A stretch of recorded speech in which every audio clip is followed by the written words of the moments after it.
Women and children struggle mostly with how to survive.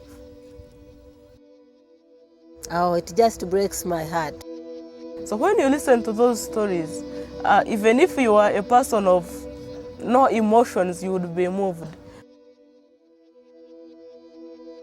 It's because of this poverty that our people die of diseases that can be treated very easily. The challenge is so big. They exploit the children. These are the most vulnerable people. They become targets for oppression. That breaks my heart. So this is where 3 girls sleep. They had lost hope of living if only they had the money. In my prayers, he started burdening me really with the plight of AIDS. AIDS has had a very big impact on the Rukungiri people. The impact of AIDS upon this community is devastating. It's taking an entire generation. And the children that's leaving behind, they're scarred. HIV infection rate is still going up, and we are still going to get more and more orphans and widows. 80% of the transmission here is from mother to child, in an area where the prevalence is 30%. And there's a treatment that can stop the transmission of the virus to the child 99% of the time. And that's not happening in Rukungiri because they don't have the access to the medication nor the medical facility to administer it. These men, when they have this AIDS and they are very sick, they go to the witch doctor, and this witch doctor will say, go and find a virgin, sleep with that virgin, you will get cured. And this has been one of the ways in which HIV/AIDS is transmitted to these young innocent girls. So in the communities where they live, people often neglect them.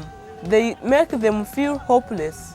And these are the children that need counseling, and they need help, and they need support. One evening while I was having dinner with a group of pastors there, we started talking about what their biggest struggle was.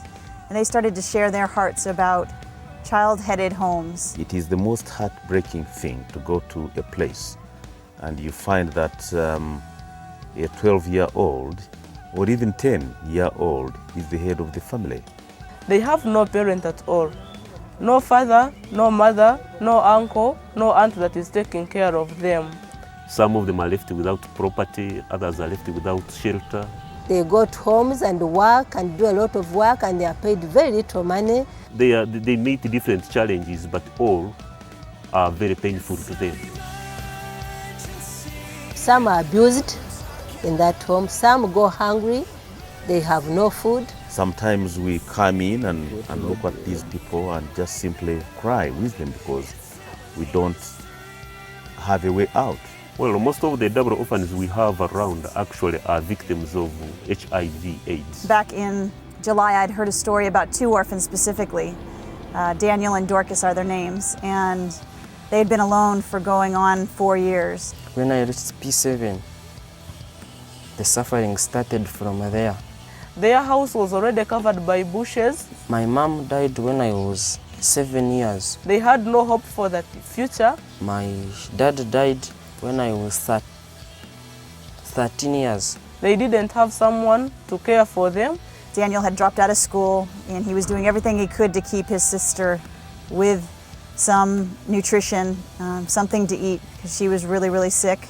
In the evening, I find Dorcas preparing food, no firewood, no water.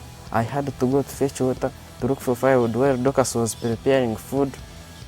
Became tired and had no time to read. So they were completely hopeless. I really felt strongly like the Lord said to me, take care of the kids that I put in front of you.